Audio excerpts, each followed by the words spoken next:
Okay, great. So, welcome everyone. My name is Nihal Kashinath. I run Deep Tech Stars. As many of you already know, we have been conducting events, workshops, hackathons, and a whole bunch of activities for AI developers. We do this once a month, at least, sometimes more often than that. And we also do it in multiple cities, right? We're currently, of course, based in Bangalore, but we are recently expanded to Pune and to Mumbai. In addition to doing these events and workshops, we've been working closely with AI developers for almost, for a little over 10 plus years now. And we also help many organizations with recruiting of AI developers. So we have a good sense of, what is happening in the ecosystem, what are the struggles of the developers or the candidates who are looking for jobs, what are the struggles of the recruiters who are trying to find the right kind of candidates. We have a good idea of it, and I find that a lot of times there is a large disconnect between these two groups, right? There are definitely people who are, very good candidates who are looking for jobs and are just not able to crack them. At the same time, there are companies that are looking for good candidates, and these are companies doing very interesting stuff. Somehow they are not able to find the right talent. So I thought I'll do this session to help candidates who are looking for good AI jobs, who want to, explore this the wonderful world of AI. I think many of you are already working in AI roles, but for some of you, you might also be looking at transitioning into AI jobs. And definitely things have changed. A lot of things have changed on the ground. So this session, I really want to just cover, everything that is happening in the recruitment space in AI and try and demystify some of this for you. Most importantly, the recruiter mindset. Yeah, that is that tends to be a gap area. So I thought since I get to see both sides of the story, let me try and demystify it in today's session. So what we'll do, I am recording the session. I will put this up on YouTube a little bit later. So for those who are either joining late or those who could not attend the session, you can always go back and look at it. Yeah. But like I said before, there's a lot to cover. So I guess start off. And that's also the reason why we kind of split this into two parts. Today, we're only going to look at, from the time that you've decided that you're going to start looking for a job all the way to getting an interview call, right? Today's session covers only that much. The next session, which will happen 2 days from now, is going to be once you start getting interview calls, all the way up to closing on the offer. That is going to be the second session. And already there's, quite a lot to be done here. Every now and then I'll stop for breaks, but you can also feel free to keep putting up some questions in this, in the chat box, and I will get to that between sessions. Okay, so with that, we'll get started off. Hope everybody can see my screen. Okay. So I'll go a little fast because a lot of this stuff is it's important, but I want to spend a little bit more time on the recruiter mindset part, right? So first and foremost, let's address the elephant in the room, the reality of layoffs, right? Now, unfortunately, or in some ways, fortunately, there are layoffs happening. Generally, not for the AI roles. Like I very rarely see that there are AI teams or AI developers that are laid off because a company is not able to, keep them on board. For example, there was a company that laid off their research team. They had kind of hired a lot of AI developers. They also had put together an AI research team, very, very strong candidates. But, over a period of time, they realized that they were spending too much money on both the research and development part, and they decided to focus on development. Hence, they laid off the researchers, right? So, but those kind of things happen fairly rare. But what we do see is there are layoffs happening in other parts, right? So there might be tech teams that are getting laid off. There might be customer support teams that are getting laid off, sales teams. They're all getting laid off because they're trying to free up money to either hire AI developers or to retrain their tech team on AI, right? Of course, this is not a very pleasant thing for a lot of people. It's a loss of livelihood, it's a loss of identity, all of those things. So it's not a nice thing, but the reality is it is happening on the ground, right? Many companies want to optimize for this new world where AI is playing a much bigger role. And it is not because there's, less cash or that they're struggling or in some cases, yes, that happens. But in a lot of cases, they really just want to make sure that they are taking advantage of what AI has to offer now and to improve outcomes, to do things that it was either not possible for humans to do, or it was just going to take too much time and effort to do that. So it's not only about saving costs, but it's also about improving outcomes, right? So that's the sad reality that we have to live with right now. In a way, it is good. I mean, it's hard to kind of look for the positive, aspect of layoffs. But what happens is that it actually frees up people who might have been stuck in what would be dead end jobs to go and look at different, career options, including getting, on the AI side of things. If that is their area of interest, then what they can do. Now, like I said, while the layoffs are happening, there is also a lot of hiring happening. So, but here also there are challenges. It's not straightforward. There are good candidates. They apply. There are so many jobs that are out there, and they're applying, but no interview call, right? And how can this be? Because the candidate is already strong, the CV is good, all of that stuff, but then just not getting interview calls. If you see on the recruiter side, there are so many CVs that they're getting every day. It is almost impossible for them to go through all of these, but no good CVs for them to find. And people are using AI. It is kind of because everybody started to use AI. Everybody's CV looks great. You really can't say. Before it was a little bit easier. I've been looking at CVs and helping companies with recruitment.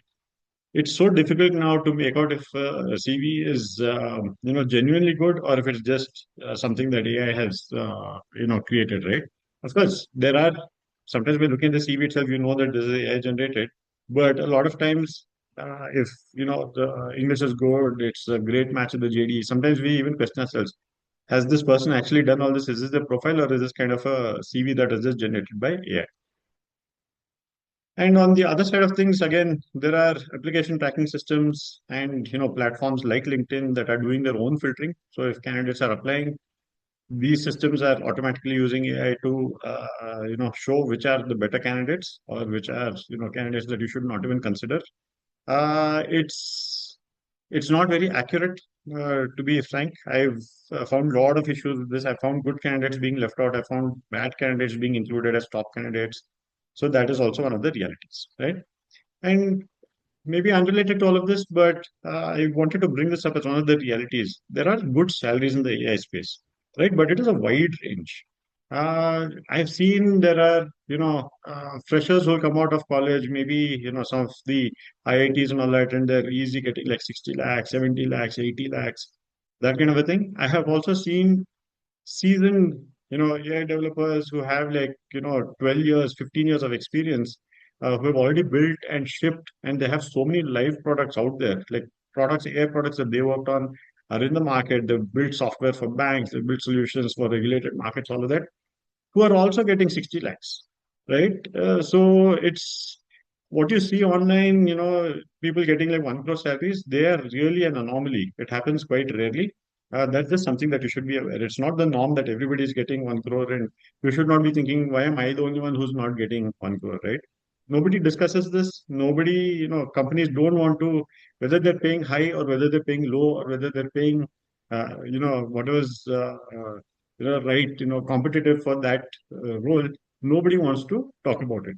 Even candidates don't want to talk about it. If they're getting a high salary, they don't want to talk about it. If they're getting a Yes, low sir. salary, they don't want to talk about it. So that also happens. Sorry, did somebody have a question? ಈಗ ಕೇಳಿಸ್ತಾ ಇದೆ sir.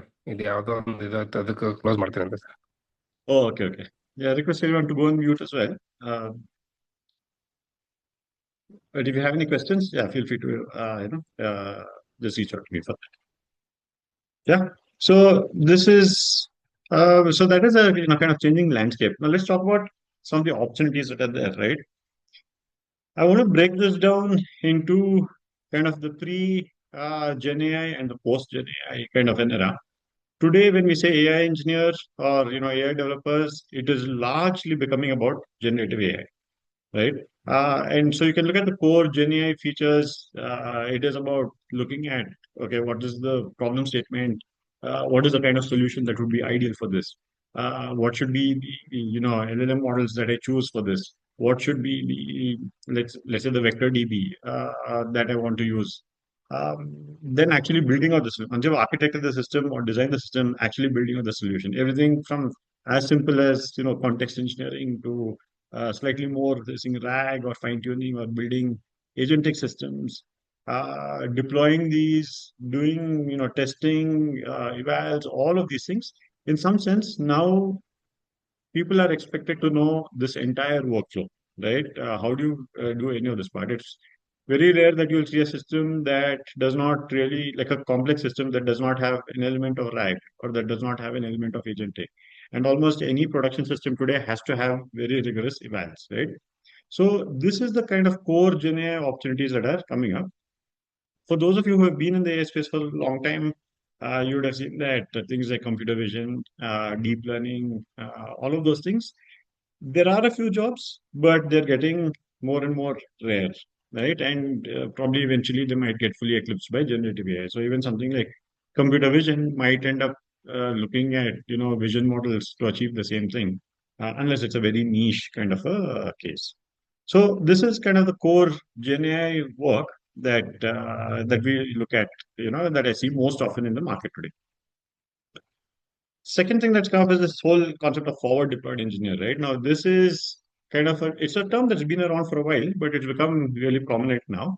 It basically means a generative AI expert who goes and sits at a customer site solving their use case. So let's say that OpenAI would have hired, forward deployed engineer, and let's say Barclays wants to use it, right? All hypothetical. Barclays wants to implement OpenAI. So then OpenAI will send their expert to go sit at Barclays, understand the use case, build out the entire solution end to end, make sure that it is working fine. And so this entire process goes a lot faster rather than waiting for Barclays themselves to go through that entire process, build up their expertise, build a team, ensure that all the processes and everything is in place. So this has become very important. This, in some sense, of course, you are expected to be, you have all the expertise of a GenAI engineer, but you might also have to have some domain expertise, right? Like, for example, if you're going to go work in a healthcare space, you need to know AI, but you also need to understand what are the nuances of the healthcare industry. Similarly for finance, right? So those kind of things. AI compliance specialist is another role that's coming up for a lot of big companies. This is definitely a huge issue. How do you ensure that the AI that you're deploying is going to be safe and that is, completely in line with all regulations? This again is especially important for industries where regulation is quite strict, like your healthcare, like fintech, aerospace, defense, all of these industries. It becomes very, very important. So there, the AI compliance specialist should not only be a core Gen AI expert, also have some kind of domain expertise and should have a good understanding of regulations. What does the EU Act, what does that say? What is GDPR? How does it apply to AI solutions that are getting built? What kind of security can we look at? What kind of, privacy? What guardrails? All of that stuff, right? So it's a combination of what is happening in core generative AI. A lot of this is about evals, making sure that it is, staying within very, very specific guardrails, all of this. Then we have functional AI experts. This is a little bit more than not so much for AI developers, but rather people in other functions like marketing, sales, finance. How do you use AI tools effectively to make all of the, to get more out of, or to create more success stories in whatever function that you're working in. So those are some of the new opportunities that are coming up. I've largely grouped it under, kind of core Gen AI. But of course, there are many companies that will want specifically an expert in, let's say, Crew AI, because that is the agentic platform that they looked at or that they started to adopt. So they want someone who's got like a lot of expertise and, who can highly optimize their Crew AI workflows and things like that. So that also happens. But yeah, largely we're seeing that most generative AI engineers have a good understanding of everything that comes under core Gen AI. Now, where do you apply for jobs? Here also things have shifted a little bit. Of course, your job portals are the first and I would say the easiest port of call. A lot of jobs already listed out. All you have to do is go there, see which jobs are relevant for you and which jobs are interesting for you, and apply there, right? If you go to LinkedIn, that's probably one of the largest, kind of job boards specifically for AI. Of course, they do have everything else, but I find a lot of very interesting jobs are posted on LinkedIn. If you go to Glassdoor, you'll see that these companies tend to be slightly better behaved, right? They have better policies, they take better care of their employees, all of that. almost because Glassdoor is built to keep employers accountable. So you do find slightly better quality. Of course, not as much as not quantity like you would find in LinkedIn. Well found is something which is very good for startups. You find a lot of very interesting, forward-looking startups that are putting up AI roles on well found. Of course, this tends to be a little bit more US focused, but you'll see two things. You'll see that there are also Indian startups that are putting up good jobs there. And there are many international companies that are putting up remote jobs, which you can also look at from here, right? Of course, talking from an Indian context. And finally, Turing is another interesting one. A lot of interesting roles that they have there, but these are all remote roles, right? So Turing is good. Crossover is good. These are two companies that come to mind that specifically focus on remote work. You can apply to any of these, jobs here in these job portals. The second good source is actually company websites, right? You can go to the career pages. They would have listed out a whole bunch of pages which are available to the public. But company websites also have internal job boards, right? Which obviously, if you're not in the company, you won't be able to see it. But someone else that you know in the company, your friends, your colleagues, your ex-colleagues, whoever it is, might be able to actually help you out there, right? So if you're thinking of joining a particular company, you can ask your, connects within that company, hey, can you just check out what kind of AI jobs are there, and let me know if something interesting is there. I would definitely like to apply for this. Of course, it some companies go through like a slightly longer process. First, it has to go to the internal job boards. If they can't fill it internally, they will come and post it on the career pages, which is more external, all of that stuff. But a lot of times, you can also short circuit it a little bit by sending a referral through your, your connect within the company, and then they might just say, okay, this candidate looks good. We are, instead of spending more time on an internal job search, let's just go ahead with it. So that is there.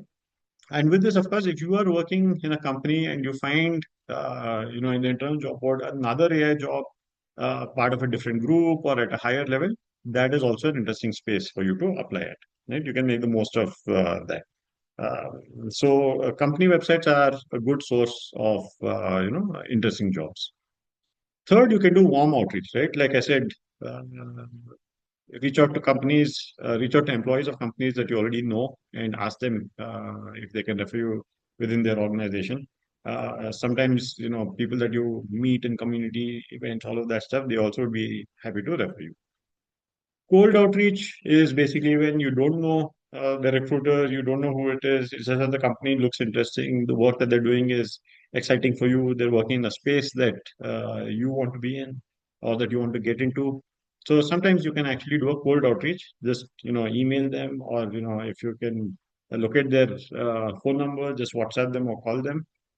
It works well for small startups, like if there's a team of 6 people, 10 people. And nowadays, what happens, even 6 people or 10 people startups would have raised like a pretty decent seed round, right? Or even a pre-series A round. So they are funded. They are looking for good talent. They don't necessarily want to grow, so they're not putting up jobs.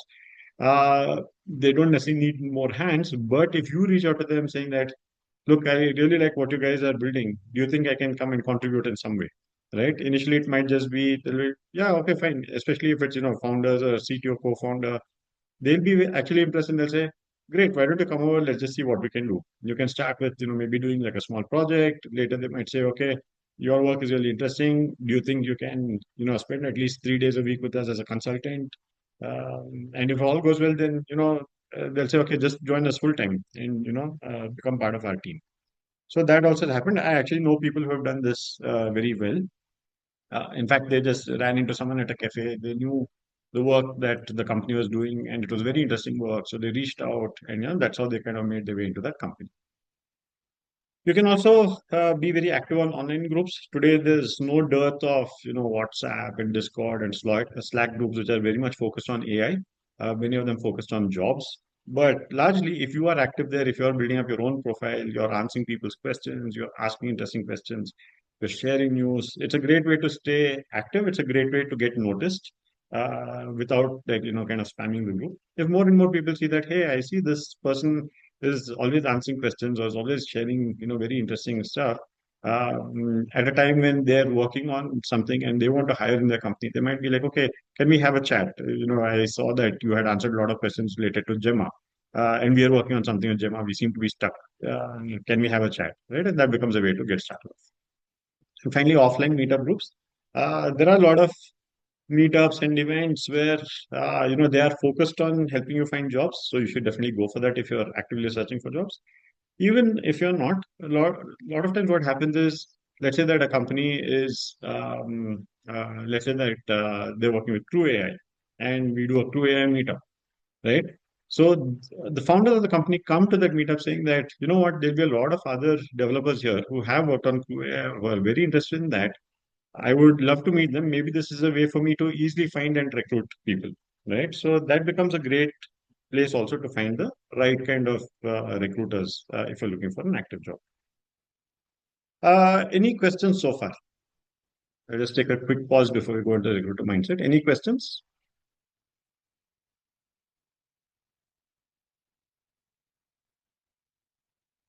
Yeah. So, Sai, Richa say in the era of almost everyone optimizing resumes with AI, how to make resumes stand out? Yeah, a very good question. I think that is, in fact, I'm going to address that specifically a little bit later in the this thing. It's a huge problem, and I can tell you from my own side. I go through so many resumes, and it is so difficult to find something that stands out, right? But I have some thoughts. I will share that. Sudhakar saying, I have some specific questions. Can I reach you personally? Yes, I will also share my contact number at the end of this. And it's my contact number is, at the end of pretty much all my presentations. So you can find it anywhere, but we can definitely discuss offline. Okay. So with that, let me get back to this recruiter mindset. Right now, this is a very important thing. I wanted to give you all a sense of what is going on in the recruiter's mind, because once you understand what are the challenges. Sorry, did somebody have a question? Oh,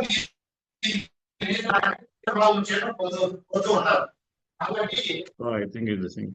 So, Madhu, I'm just muting you, but request everybody to mute themselves.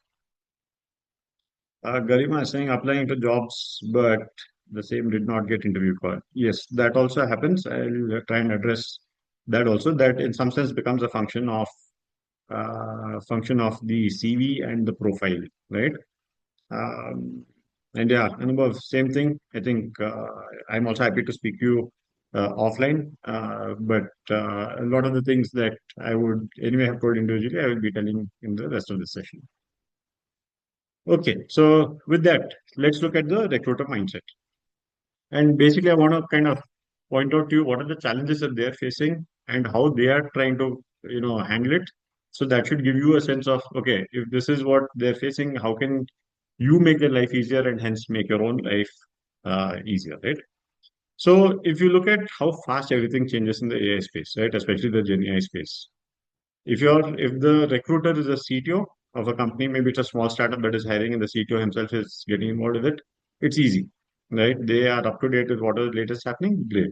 If it is an HR, and HR already has so much other work. They are already recruiting, maybe they're recruiting for not just AI, but also other technologies, cloud and mobile and web and networking and security and all of those things. Now, how will they keep updated with also what is happening in the AI space? Or it might not just be tech, they might also be doing marketing and sales and finance and customer support and operations.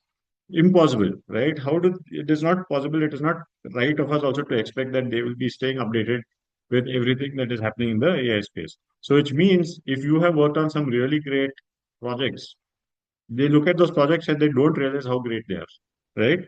So that is a challenge. The same thing for CTOCs, yes, probably they'll realize it and they'll be like, wow, okay, this is a very interesting thing that they've done. Second, too many applicants, not enough time. Honestly, this happens so often. So what's happening with companies now, right? A company puts up a job post. There'll be like 100 CVs that they get every week, or sometimes even daily. They can get like 50s and hundreds of CVs. That job post will be there for like 2 3 weeks. So they've already started to get like 300 to 500 CVs. Like that job post, there will be 10 other job posts. So now you're talking about 3,000 CVs. How are they expected to go through so much, right? So what do they do? They can at best spend 30 seconds to just quickly scan your CV. Instead, what they do, they also turn to these applicant tracking systems and AI tools, right? Applicant tracking tools largely just do kind of keyword matching. If there are enough keywords in the JD and enough of those same keywords in your CV, it will match it. AI tools slightly more uh, intelligent, so they will do semantic matching. If if the thing was, JD said that you should have worked on vector databases in your CV, you have not said vector database, but you have said, I worked on Pinecone. So just semantically, it knows that okay, Pinecone is a vector DB, and hence it will show it as a match. But that is in theory, right? In practice, it's actually not like that. I see so many mistakes. I have seen people, good candidates who have come into that, who have been left out, and I've seen bad candidates who have come into the kind of talent pool that we should be looking at. So that is definitely a challenge. But because they have so many CVs, what are they going to do? They have to rely on some of these things. And then when they go through your actual CV, they do a very fast, kind of glance through of it. These are the main things that they're looking for, right? First, what is like your work experience? Typically, you should have a summary right on top. It says, a seasoned working professional with 10 plus years experience in building and deploying AI-based solutions. If you have something like that, like right on top, you are able to understand, okay, quickly, okay, so 10 years experience, we are looking for someone in the 8 to 15 years range. Okay, great. So this person is in that. Skills, again, industries, if you are a senior person, like if you have like, 6 years plus, industries actually becomes important. They want to know that, you understand healthcare really well if they're recruiting for a healthcare role. Uh, but maybe at a younger, this thing, if you have 1 or 2 years experience, industries might not matter that much. Location sometimes is important. I see a lot of people leave out location from their CV. It becomes very difficult for me when I'm going through the CVs and trying to figure out, okay, is this person going to be in Bangalore because the job is going to be in Bangalore? I'm struggling to find where it is. And if I don't find, then, I'll be like, okay, I will come back to the CV later. If I don't find any other candidates, then I will come back to the CV. I'll reach out, I have to call up this person and ask if they're Bangalore based or if they're okay to relocate to Bangalore. So please always include the location.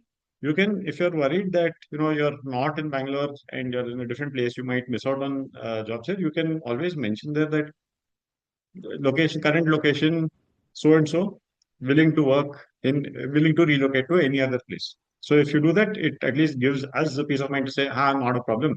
If the job is in Bangalore or Bombay or Chandigarh, wherever it is, they're happy to come. Right, and then finally some accomplishments, right? If you have a quick summary thing right on top, it becomes very easy for the recruiter to get a good sense. Then once that is done, and we feel like, okay, this is good, the CV is good, we'll quickly go through and just check for any other, kind of highlighted points, right? When I say highlighted points, of course, maybe for some CTOs, this may not be very relevant, but for a lot of HR, how do they know that you're a good candidate, right? They're looking for proxies. These are proxies that basically say that, okay, this person has worked at Fang. If you worked at Google and you worked for 2 years, 3 years at Google, then it is very, very likely that you are a strong candidate. You know what you're doing because you went through Google's process. You worked there for some time. If you're good for them, you're good enough for us, right? So that is the kind of, like, I've not interviewed you. I have not even gone through your CV in so much detail. We have never spoken, but somehow I'm a little bit more confident now because you had Google on your CV, right? Similarly for IIT, it's not that you went to IIT, you had a fantastic teacher and you became an expert in physics. What is important about IIT is you have the intelligence, you have the discipline, you have worked so hard to crack IIT JEE. You went there, you went through those 4 years, and you have promoted. That's why if you see a lot of IIT people, they might be civil engineers, they might be chemical engineers, but they're working in tech startups and doing very well, right? So that's the whole idea behind these things. Or same thing with non-startups. If you work for a server, great. Then I know that your AI skills are probably top notch, and I'm happy to call you in for the interview. So brand becomes a very important proxy. Second is salary. Now, salary is, a lot of people do not want to disclose their salary. I always suggest to candidates as well as to companies that please be very open and transparent about salary. It saves time for everybody, right? But in terms of a proxy, sometimes what we do is, and I'm telling you this very frankly, sometimes when we see a high salary, somewhere in our mind we feel like, okay, this person must be really good at his work if he's been getting such a high salary. He must be really an expert in AI if he's getting a high salary, right? Of course, that goes in upper limit. Like I said before, if like there's somebody who's got 1 year experience getting 65 lakhs, I will also question it. I'll be like, okay, this might be too high a salary, might not be worth it, right? But if I see someone who's got like 8 years experience, who's got like a good salary, who's worked in that same company where you're getting that high salary for like 2 to 3 years, then I know that it's not an aberration, it's not an anomaly. There must be something good about them to command that kind of a salary, right? It's a good proxy at the end of the day. Referrals are important. If you have come through someone that I know, if you have been referred by someone that I trust, and who I know is a good, AI developer, and they refer you, I'm more likely to look at it saying that good. This is someone that I want to interview. Agencies as well. Of course, it depends when it comes to HR agencies. If there's an agency which is specializing in AI developers, right? Like while we are a community, we also work like an agency to help companies recruit. So, but the companies that work with me know that if it comes through me, it is likely a very good AI person because I worked only with AI people. I understand the space very well. And if I'm saying they're good, they should be good. Right. So that little bit of, at least they'll, if I say, no, no, you really should at least speak to this guy, they'll say, fine, I'll call him in for an interview. Let's see what happens after that. Right. Social proof again is very important. Social proof in the sense, uh, have you published papers? Have you, do you have a very active GitHub? Um, are you like actively blogging or creating videos on YouTube, good quality videos, and not bad or very kind of weak content, not that, but good quality stuff. And of course the numbers that come with it. If you have a large number of followers, if you have a large number of readers, if your GitHub repo has a lot of stars, definitely those all work in your favor, right? Because these are all the proxies. Even without meeting you, when I have to shortlist your CV, I look for these signals. If I find these signals, then I feel a little bit more confident saying that, great, I can at least call him for an interview. Right? We'll see what happens after that.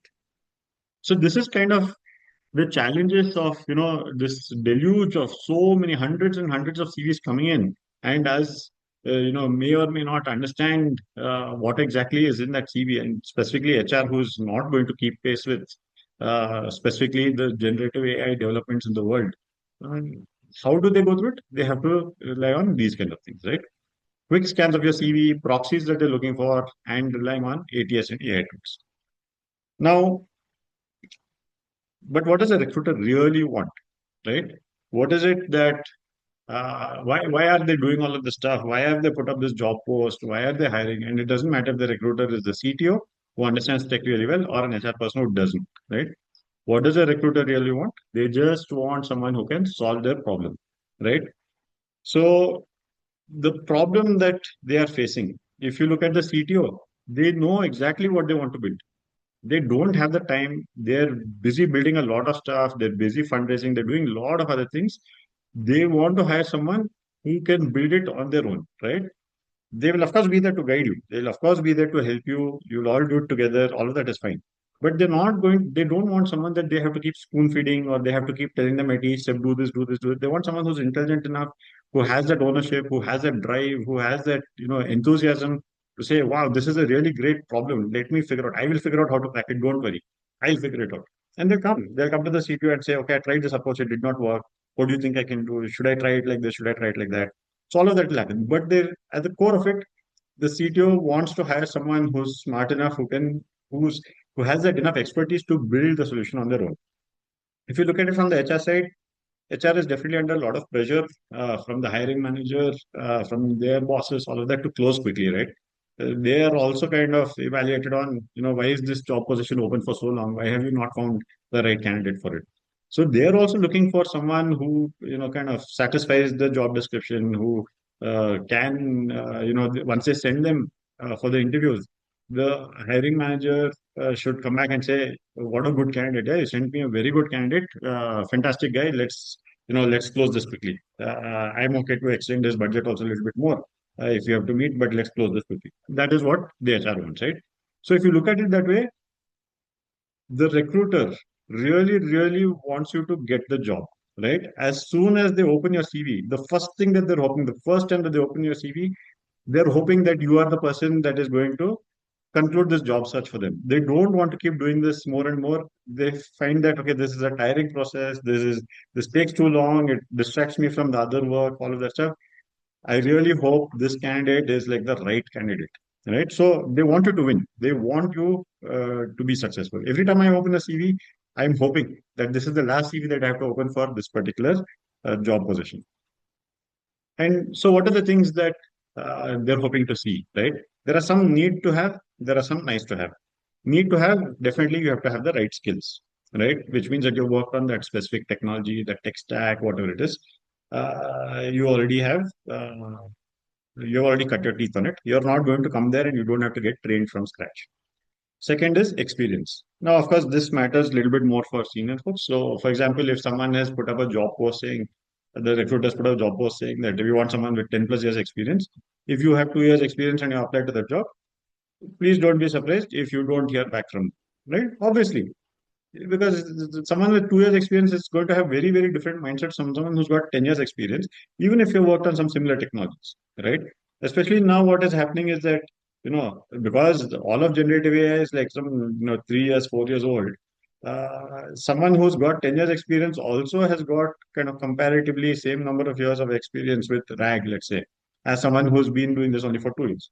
But that does not mean that the company is okay to, if they're looking for someone 10 years plus who's, going to be engineering leader or, head of engineering, something that they're not going to ask a 2 year person to come in and take up that role, right?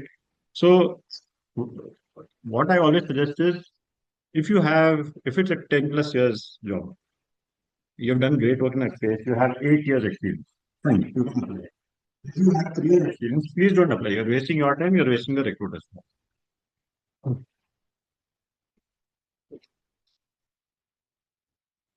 Similarly, so one is skill, one is experience, that is obvious. Third is reliability, right? What do I mean by reliable? They want to see someone who's been responsible, who's handled large projects, who's consistently been there, like in companies, who've not been like jumping from company to company, right?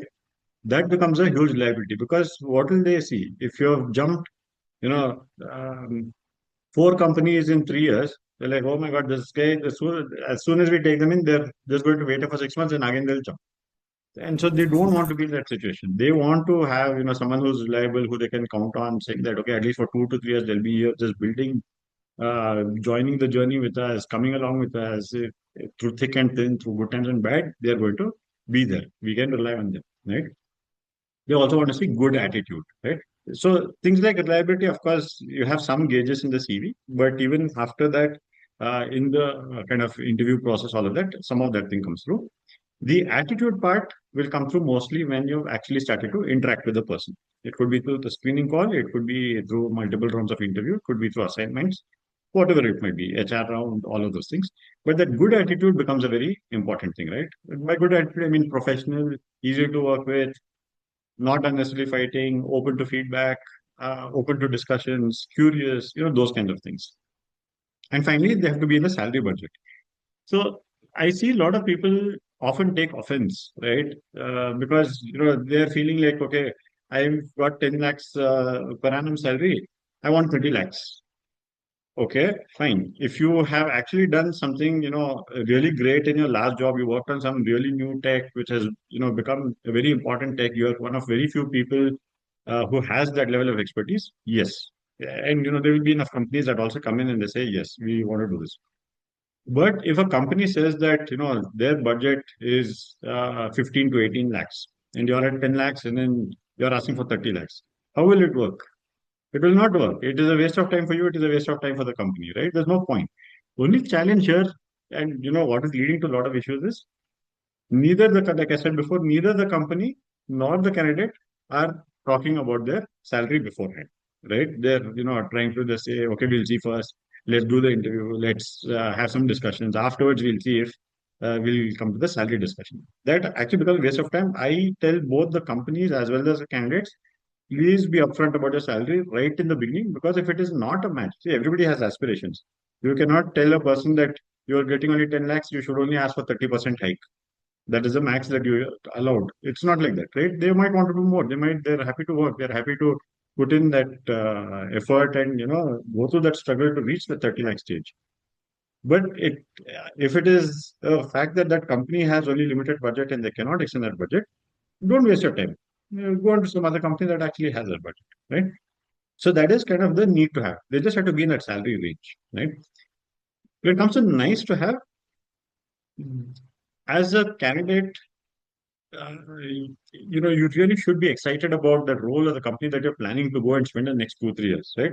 Otherwise, if you're looking at it as just a job or any job, or I'm more interested in the salary hike, generally that does not work out well. You'll find jobs, but you won't be as excited about it. You won't be as more from the recruiter's perspective. See, if you were a recruiter, if you were hiring for your own company, right, or for your own team, and you had two candidates who had similar skills, similar experience, nice, both are nice people, salaries are also comparable. But one person comes and says, "Yeah, I went through your website. Fantastic. I downloaded the app also. Lot of interesting ideas. In fact, you know what? Why don't we use AI in this particular thing? I think it'll make a huge difference, right? And even though I want to make all of these kind of changes, I think this will be awesome. I'm very excited about this role. I think it'll be very good."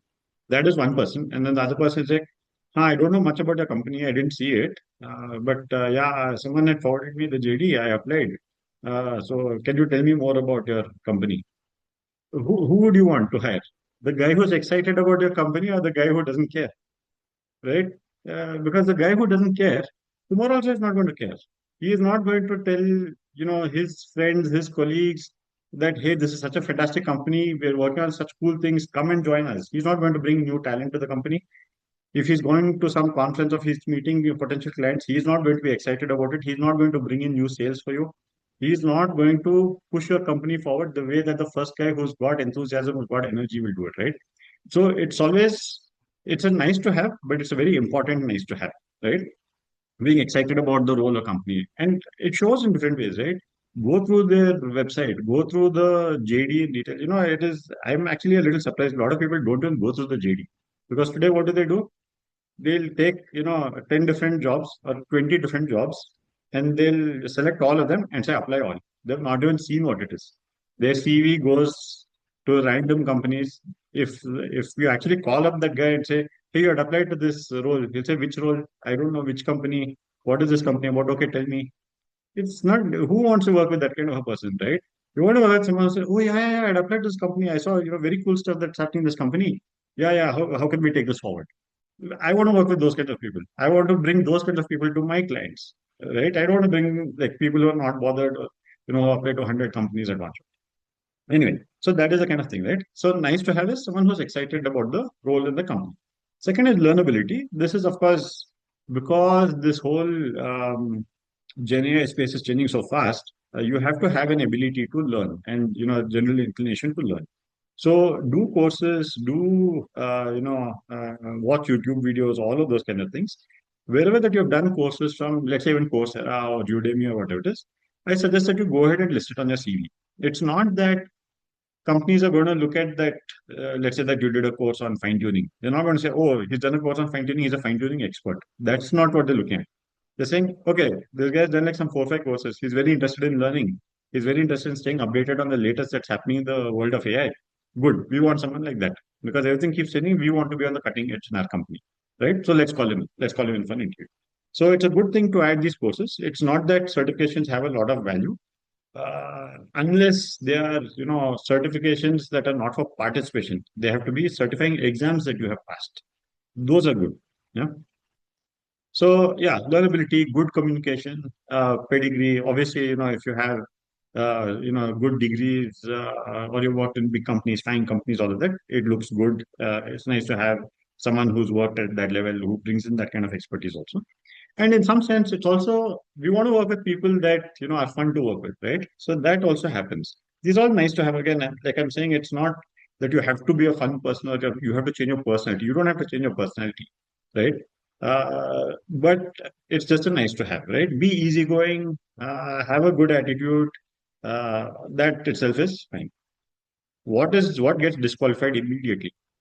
Unreliable, right? When I say unreliable, largely I'm talking about job jumpers. I don't know how many times I have gone through a CV. I have found that, okay, this person has got all the right skill sets. They've shipped multiple AI projects on this specific technology. They're also from the same industry that my client, the recruiter, is looking for, and they're in the correct salary range. I send it to the client. They have not even asked me the salary range. They just take a look at it. They say, oh, they've jumped 4 jobs in 2 years. I don't want this person. I don't want to even talk to them. Don't waste time. That has become the number one disqualifying thing, to the extent that now, even if I see that there's a good candidate who has jumped management jobs, I will not even share it, right? Because I know what is going to happen. The client will say that I don't want to see this, I don't want to talk to this person, right? There is this thing about, a lot of people have started to say that, look, only when you jump jobs, you get a big hike. And so you should jump jobs fast, like every 6 months, 6 months, 6 months, you keep jumping job and you'll keep getting hike. It is true only for some time. After some time, if you've got that many jumps on your CV, that is going to, you will not even get jobs. Forget getting a hike or forget getting a big salary, you will not even get a job. You will struggle a lot. And then once you get into a job, if you leave that job also for whatever reason, now it might not be your fault. It might be that, the company ran out of money. It might be that, the work culture was very bad. It might be some medical emergency that you had at your end. For whatever reason, if you leave it, again, it looks like it was your fault, right? So that becomes something that follows you for a long time. So if you ever get advice that, just keep jumping jobs to increase the salary, that is not good advice, right? Rather, you negotiate in the beginning, get a decent hike, stay for 2, 3 years. In the time that you stay for 2, 3 years, you would have definitely got a few more hikes. You would have built up some stuff. You would have reached a stage where you also have, a full end-to-end cycle of, life cycle that you've built, deployed, monitored, iterated, evolved, all of that stuff you would have done. You will be a much, much stronger candidate and you will naturally command a higher salary. Now, having said this, there are some instances where, uh, it's a series of bad luck. I've seen this happen for some 2, 3 people. They quit one job. At the second job, the company shut down. They went to another startup, and in that third startup, there was like a bad, the boss was really bad, and they struggled for a lot of time. Then this thing. There have been cases like that. If it is a genuine case, it will come out in the open. We will know about it, and we will be able to do something about it. But if you purely do it for just jumping because you got bad advice that you have to keep jumping jobs to increase your salary, that will follow you for a very long time, right? In fact, the only way that you can get out of that situation is like if you've jumped 3 jobs, 4 jobs consistently, you need to spend like 4 years, 5 years in one company after that, doing good work, doing consistent work, improving, getting promotions within that company. For people to say that, okay, no, no, no, he had jumped jobs before, but now I see that he can also stay in one place and work consistently. So that becomes a huge thing, right? Second thing is crazy hike expectation. I've seen this again, like I said, different people have different ambitions, different people want different things. But if you're looking at a 200, 300% hike at one shot, that's very difficult. That's very difficult. If it is not in budget, it will definitely not happen. If it is in budget, uh, you will have to show that you're worth that kind of a hike, right? Because the minute that you ask for a 200, 300% hike, people look at it very skeptically and they say that, oh, this person is coming just because they want a big hike. That's not a good place to be in. There are again caveats here. So let's say, for example, you are working with a startup, you took a big pay cut to work in that startup, or early in your career, you did not ask for a huge salary, just enough for living expenses, and you got a lot of equity. Startup was going well. You spent 2 years there. You spent, you built a lot of stuff. You built up, you have a lot of things to show for it. Your own skills have improved. Then the startup shut down, ran out of cash. Whatever happened, right? Market turned bad. Some kind of issue was there. So now what happened? You are stuck with some 6 lakhs per annum kind of salary. Your equity has become worth zero. All those things. Now the next job that you're taking, you want to market correction, and you're saying that look, for the work that I've done and for my expertise in AI, I should at least be getting 35 lakhs. Now, can you go to someone and say from 6 lakhs to 35 lakhs, I want a hike? Yes, you can go because you're not just asking for a hike for the sake of it. You have taken the salary that you're getting was far below market expectation. It was far below market value. You're asking for a market correction. You're not asking out of greed. You're not asking out of entitlement. You're asking what is a fair value for your expertise. And when people see what you have built and they say 35 lakhs, great. This is a good thing. They have worked in one place for a long time. They understand what it's like to work at startups. They understand what it's like to put their heart and soul into this. It was unfortunate that it did not take off, but they're a great candidate. I would like to have this candidate in my team, and I will pay a fair compensation that they don't have to worry about living expenses. They can focus on building the product, right? So that also happens. So for everything I'm telling, there are exceptions, right? None of this is a rule, but I'm just giving you a general guidelines in terms of what it is. And of course, in terms of arrogance and laziness, if you're going to be rude to the interviewer, if you're going to be, lazy about it, you don't come on time for the session, you don't bother to apologize, you don't turn up at all for this thing, and later you say, "Oh, I forgot about it. Can we do it some other time?" Or you say, I don't want to do assignments. Uh, I'm well beyond that stage. I'm not going to do assignment now. Those are all things that are not looked upon well, and it will get you disqualified. Like I said, there are hundreds of people applying to that role. You're not the only one. So why would you make it hard on yourself, right? If you like the job, do what's necessary. If you don't like it, don't apply.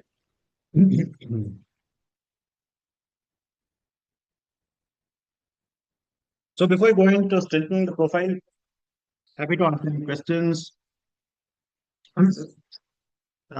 Okay, I see a few questions here. Uh, Oh, I see a lot of questions. Sorry, I was not looking at the question screen because I was looking at the slides. Let me just quickly take at least a few questions and then we can move on. Some platforms, Garima, some platforms are shifting towards AI interview. What's your opinion on this? Some of them are good. I think the AI interviews, some are good, some are bad. But basically, it is, it's just like any other screening interview, right?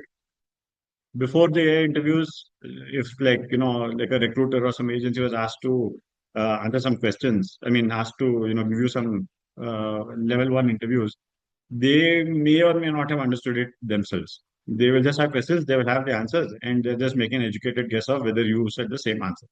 So in that sense, I actually see this as a bit of an improvement, the AI interview part of it. It's just that uh, technically, if you're right, then you'll pass through that AI interview part of it.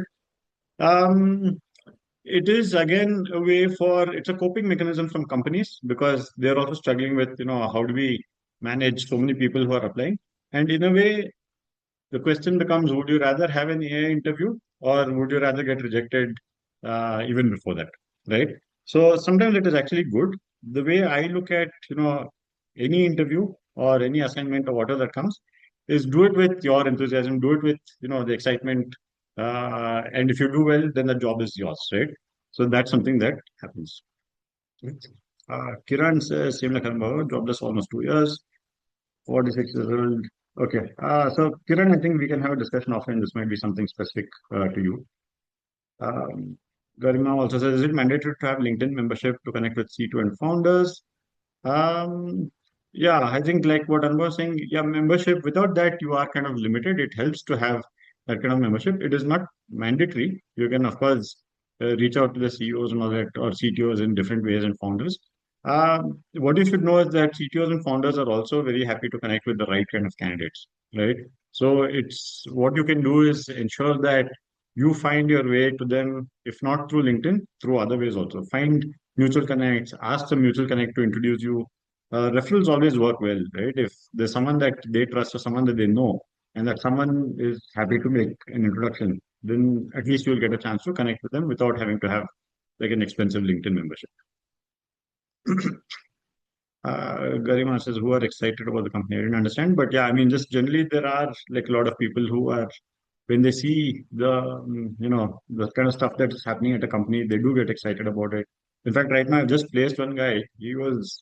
Uh, he looked at the company that was doing some very interesting work in prosthetics and orthotics, bionic space, and they were bringing AI into it. So he was like very kicked about it, and he said, "Wow, this is the kind of stuff that I want to do. It's not just AI being deployed, but it's AI that is changing people's lives." Right. So he was excited about it, and that excitement actually caught on. In fact, if I have time later, I'll tell you all the story about it. But initially, when they started discussing, and this guy had, I think, about 2 years or 3 years work experience. When they initially started discussing, the budget for that role was 8 lakhs. By the time that they were done with the entire interview, his salary was in the offer that they made was 15 lakhs, right? So it, and honestly, it was the excitement that kind of got him there. Right? Of course, his skills also, but then it all came together. And was a lot of companies, one person decided their goal that I want to go there and here, but for random people who don't know actually how we can do, you have to learn about it. So it's not very difficult today to find out about companies because all of them talk a lot about themselves on their website, on social media, all of that. Uh, you can definitely learn about different companies that are out there. See, you don't have to apply to all companies, right? You only have to apply to five or six companies that are of interest to you, and you apply to those well, you'll always find, you'll find that you can move forward with those interviews. The problem right now is people are like, trying and applying to hundreds of companies without customizing the CV to anything. And then obviously they don't get invited for an interview. And then they say that I've applied to 100 companies, I still didn't get even one interview call. You're not going to get. You will get if you apply to five companies properly, wholeheartedly, with all the effort, you're more likely to get an interview call there than if you randomly apply to 100 companies.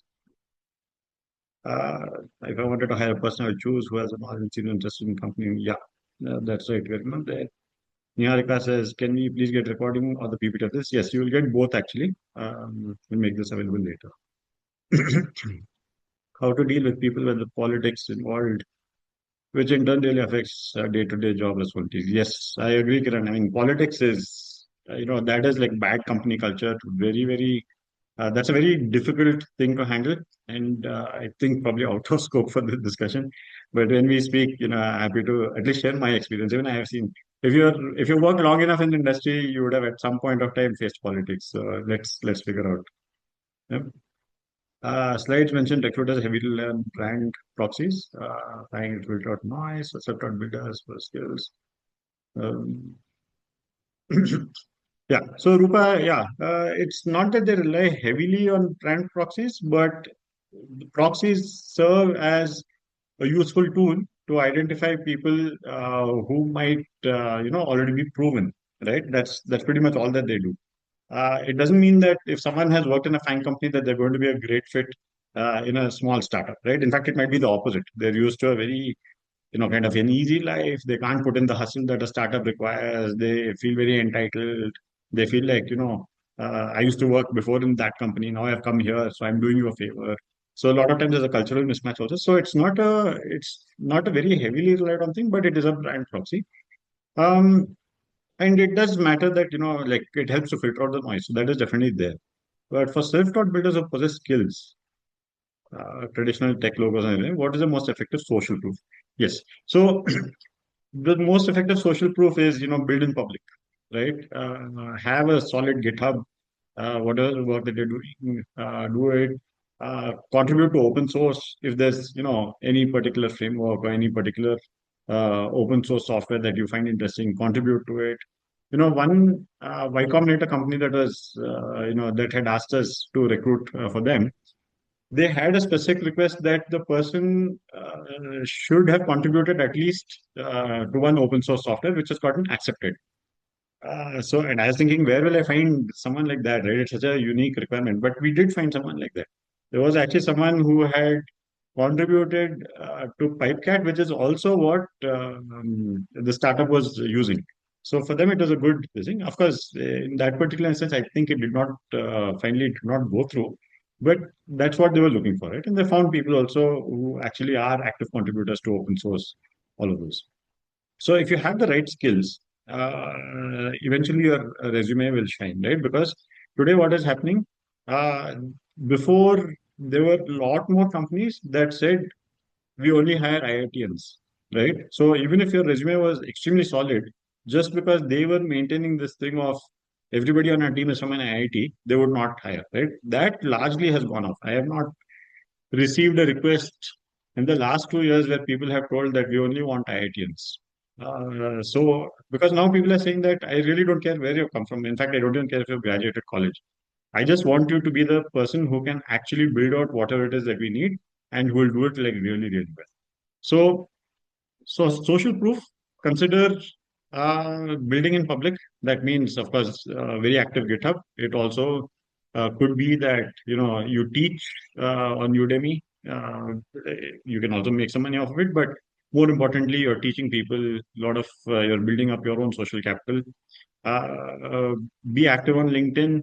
Show people what you're doing there. Also, participate in hackathons. Again, that's also a little bit of a proxy. If you have one hackathons, if you have one challenges, it means that in a competitive environment, you are the best, right? So then recruiters will look at that also saying that, oh, okay, not bad. Of course, that might be for people who, younger working professionals, either freshers or, 2 years, 3 years kind of thing.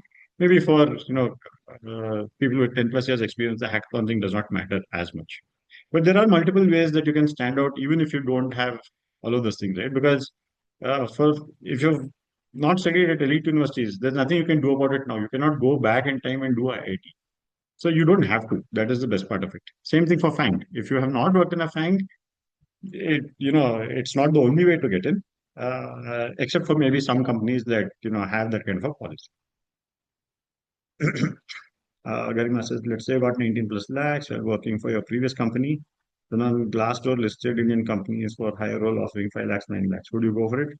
I probably would not, to be frank, because that's a fairly large step down. But again, it depends. If that 5 lakhs, 9 lakhs means a huge equity component, and I feel confident about this, company, the founders are really strong. They've had a good track record. They've maybe exited some company before.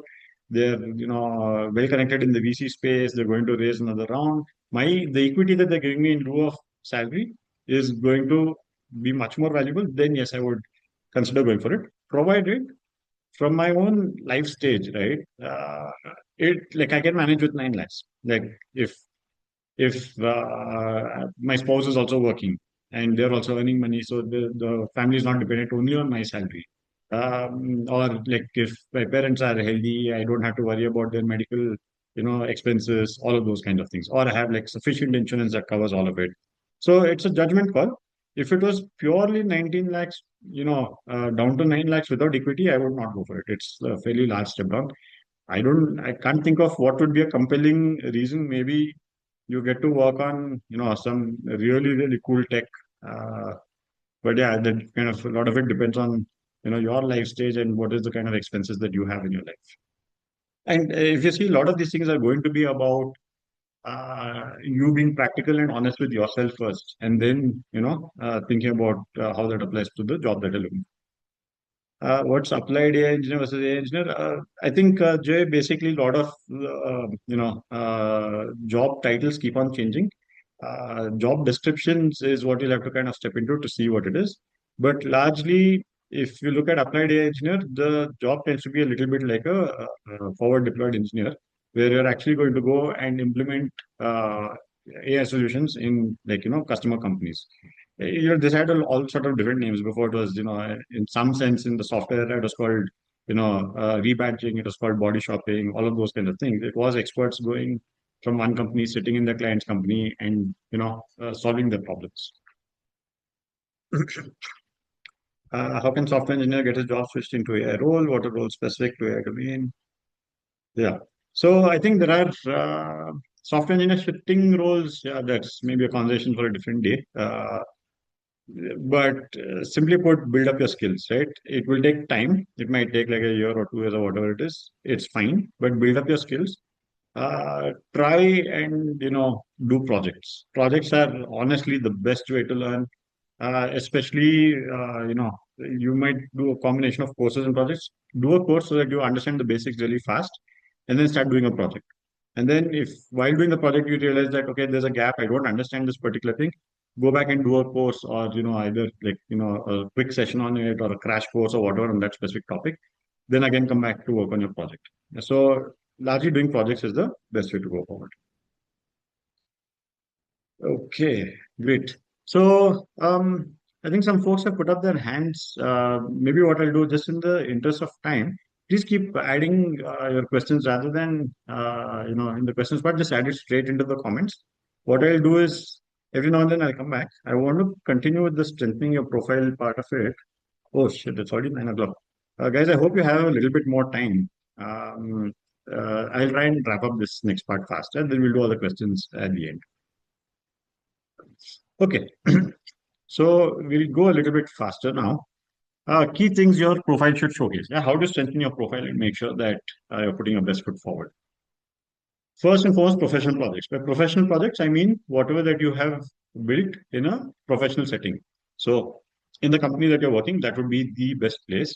If you're already in an AI job, you will have the opportunity to do this. If you're trying to switch into an AI role, then it's a little bit harder, right?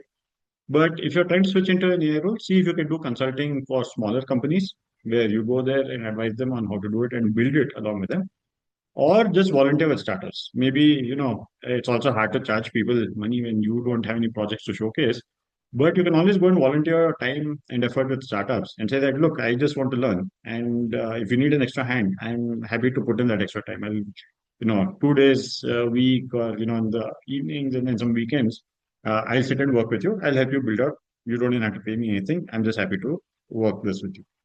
So that could be one way to start building up professional projects. And then the personal projects, right? This is actually the easiest.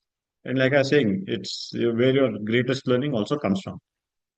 Go to GitHub, just pick up a project that is of interest to you and just start building it, right? And today it has become so much more easier because that entry barrier has fallen so drastically with all the vibe coding tools that are available. Do definitely focus on open source contributions. There are a lot of popular frameworks that you can find interesting. There are a lot of startups doing open source stuff.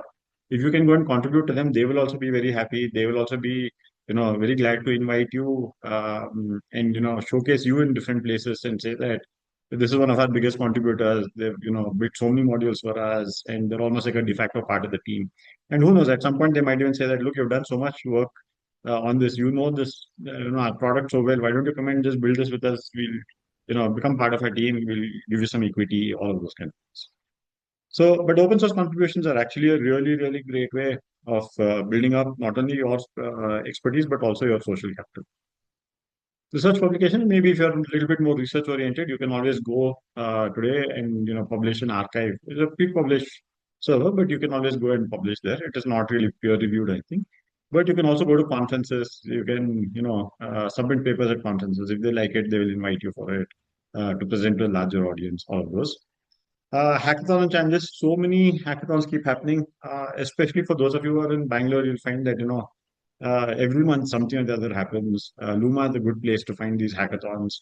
Kaggle is a good place to find different challenges. Although I haven't seen much happening on Kaggle.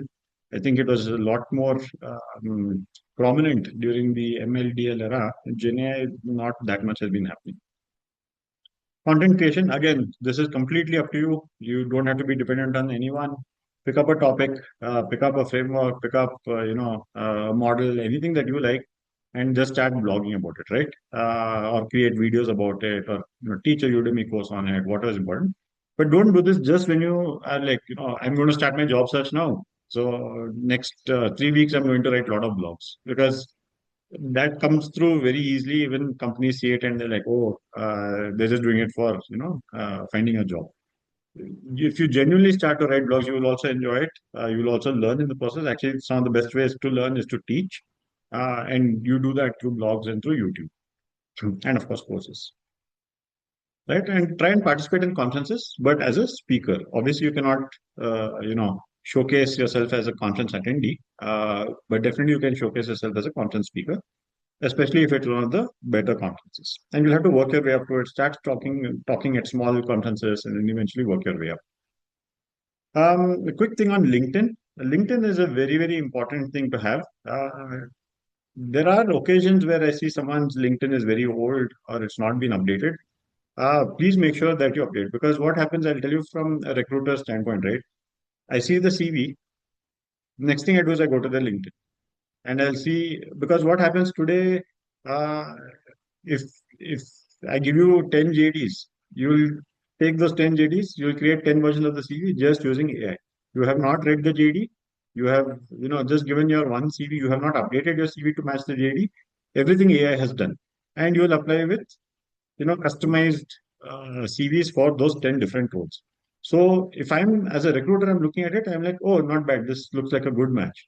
But in reality, you also don't know, I also don't know if, the AI has just, kind of lied or just exaggerated or hallucinated or whatever it is, and just made you like an SQL expert when you have not done any work in SQL, right? So those kind of things, right?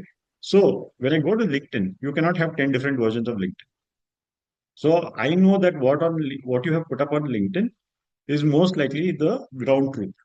And I will compare that to your CV, right? Now, if your LinkedIn is not updated, what I tend to do is I'll say, okay, I will come back later. I will see this person's candidacy later. If I find many other candidates who are good, I will probably never return to your profile. If I don't find candidates that are good, then I might return to your profile. Why leave a chance for that? Yeah, just make sure that your CV, that your LinkedIn is updated. Now, this doesn't mean you should not customize your CV. You should 100% customize your CV. But what you should do, keep LinkedIn as your master list. All the stuff that you have done across all of the companies, all of that, document it on your LinkedIn. When you're preparing a CV, you highlight the parts that are relevant to the company that you're applying for or the role that you're applying for. So in those cases, sometimes like, you might have worked on, in three different companies, you've worked on three different things. The first company, you've not done a lot of AI stuff. You will anyway have a note there that, okay, from 2022 to 2023, I worked at this company. And you'll just have one line or maybe two lines about what you did there. Yeah, not related to AI, not related to this job. But in the company that you're currently working, you'll expand. You'll write more about what you have done, all of those kind of things. So yes, definitely customize your CV, but make sure that it is consistent with LinkedIn. Yeah. Second thing that you can do on LinkedIn is contribute to conversations meaningfully. If there's an interesting discussion happening on AI, definitely go there and do it because in LinkedIn there's this thing saying see recent activity, right? So they just click on it and they see the kind of post that you put up. They see, what kind of discussions that you're having. If they see that you're having very meaningful discussions, interesting, AI focused discussions, that works very well in your favor, right? If you're having, very solid back and forth with people or, discussing about the technical aspects of something, those all look very good. If you are engaging with clickbait content, it looks very bad, right? LinkedIn is not the place for that. Please keep it very professional. You know that there are a lot of people who put up, just kind of the pseudo motivational things. They put up, things related to religion. Please don't engage with those things. It is not worth your career because those people are doing it for their career. They are building up their profile as a controversial person. You don't have to do that. You build up your profile as an AI expert, right? Stay away from all these people who are using clickbait. You just have good discussions, go to good AI focused groups where there's a lot of conversation happening. Ask questions, answer other people's questions. Do that. I think that is a better way for you to use LinkedIn. And yeah, like I said, you must have consistency between your CV and LinkedIn. Yeah. GitHub, I'll just make a quick note here that quality is more important than quantity. We do like to see a lot of activity. This grid that you see here is like a very easy indicator for us to see how active that you've been. Again, if you only started doing stuff now, if you only started doing stuff now at the time that you were, applying, that does not look good.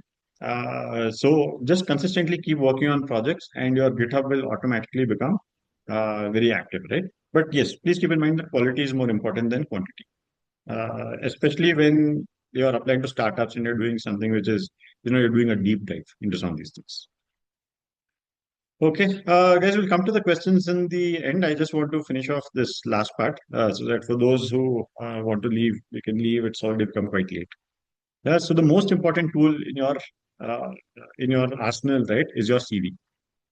Now, what is the purpose of a CV? Right? The CV only serves one major role, and that is to get you an interview. That's all. It is a foot in the door. It is a way for you to get an interview call. So you have to craft your CV in such a way that you're providing enough information to create interest, but not providing so much information that they don't even need to call you for an interview. Right? So the main purpose of CV is just to get you an interview. Of course, very, very critical. Don't lie in your CV. While it is, if you lie, you can get an interview, but what will happen at the interview, your lie will be caught. And then it becomes a bigger waste of time than if you had not got the interview at all. Right? So don't lie for sure. But also don't be humble. CV is not the place for you to be humble. Be very, very proud of your accomplishments, front foot batting, talking about all the things that you've done, and showcasing, highlighting all your great achievements, right? And so this is not the place to be humble. This is not the place, to show that I'm kind of very quiet or something. That just make sure that you're not exaggerating too much. There is a little bit of exaggeration happens. People do, kind of embellish it a little bit, but please don't lie because it gets caught. Now, CV best practices. Tailor your CV to each job application. I think we briefly covered this before. Highlight the skills. It's not that you'll, change it up or, put in skills that you don't have. Please don't do that. But highlight the skills and experiences that are most relevant that you already have for that specific role and also to the company's path. Definitely do your research about what is the company doing, what are they planning to do, where are they heading, all of those kind of things so that you can update your CV to do that. It's very easy to use AI to do this, but I always suggest that don't use AI for this because that time that you spend, you manually going through the company, you manually going through the JD, you manually going through your CV and updating it. That immersion is very important. It makes you kind of mentally prepared. It makes you more comfortable with what that company is doing. Your understanding, your intuition for that company becomes much, much better, right? And how that will show up is when you are having an interview, when you're having discussions with them. To them, it will feel like, wow, this person knows so much more about the company. They're so much more aligned with our way of thinking. That is how it will actually come out. It is kind of subconscious, but this happens, right? So it's very important for you to be immersed in it. Don't use AI for this. And in reality, you should not be applying to more than five, maybe seven, max 10 companies at a time, right? So you don't need AI for it. If you're going to apply to 100 companies, yes, you need AI. But don't apply to 100 companies. What will you do applying to so many companies, right? Where you don't know any of the company. Even if you get an interview, then you have to start reading about it. Just painful. Just choose 10 companies. In fact, I'll give you like a breakdown of how to choose companies also. But for now, use keywords from the job description throughout your search if they are part of your skills, right? This is basically for the benefit of any ATS. The ATS systems are essentially keyword searches. Now, of course, they're using AI and it's becoming semantic also, but make sure that you are using sufficient keywords of it or at least highlighting it. So, for example, like that example I gave of vector DB versus you working on Pinecone, right? You can mention, if you see that in the job description, it says vector DBs, must have worked on vector DBs. You also say that have worked on vector DBs like Pinecone, VB8. So you can just use that thing. It will increase your chances of getting through the ATS, that screening part of it. Third, quantify your achievements with metrics wherever possible. Because it is just easier to read numbers, it is also easier to see impact, right? So make sure that rather than writing long text, make sure that you are using numbers wherever it is possible. Star format. This, I think, you can see a lot of examples on the internet. It is basically when you're describing your projects, which and the bulk of your CV is basically you describing your projects that you did, right, in different companies. Use this star format. Star basically stands for situation, task, activities, and result, right? So it makes it very easy for anyone who's reading your CV for the first time to understand exactly what happened. So to give you an example, we can say that uh, in my company, so the situation was that uh, the let's say in the call center, calls which were taking about 15 minutes to get resolved, like customer complaint calls, started to take 18, 19 minutes. And we did not know what had happened, but it also started to make the customer satisfaction scores go very way down. So the task for us was to figure out what exactly has changed and how we can how we can resolve this issue. So in terms of activities, we started to collect data and see what is happening. We realized that there were call drops that were happening, at which point all of the information had to be collected again, which meant the overall time to resolve the call was taking longer for human agents. So, in terms of activities, we implemented an AI agent that would do the initial collection and store all of that information and provide a brief summary of it to the human agent who would then come onto the call to do the resolution. The result was that from what was increasing from 15 minutes to 19 minutes fell down to 8 minutes, also leading to a 30% increase in customer satisfaction scores, right? So this entire thing, just literally 3 to 4 lines. Of course, you should also just, when you're talking about the activities, just talk about what tech stack that you used. Saying that the solution was built using Whisper Flow and local language, Indic language models from Sarvam.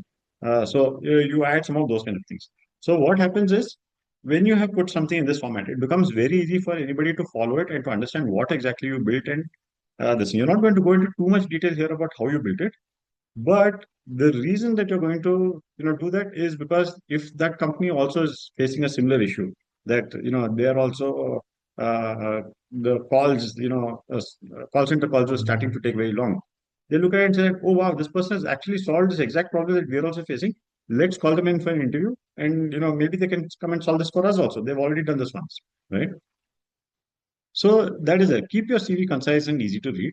Give this useful information like whatever it is, tech stack, what is the problem statement, put it in the star format, all of those things.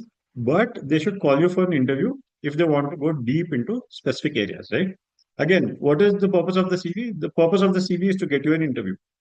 So you structure your CV in such a way that, like, if they end up seeing that, okay, 2 or 3 projects here look very interesting, and they worked on different models, or they worked on different frameworks, all of this. We are also planning on working on it. We are already using these frameworks. Let's call them in for an interview. That is the stage that you should get to, right? I just want to quickly show you my own CV from before. The left hand was, what I had prepared before. It was just so much text. It's so hard. How can any HR person go through this in 30 seconds, right? It's so difficult to see what is happening here. It's almost identical information which is coming on the right hand side, but it is now neatly structured. There's a summary right on top. Through the summary, they know exactly what I've done and how many years of experience. All my location information, everything is right there in the header. Then it goes into professional experience where I'm actually talking about what has happened in each place. On the left hand side, you'll see my education there. I put it up there because I have some pedigree of Indian School of Business. I want to showcase that right up front, right?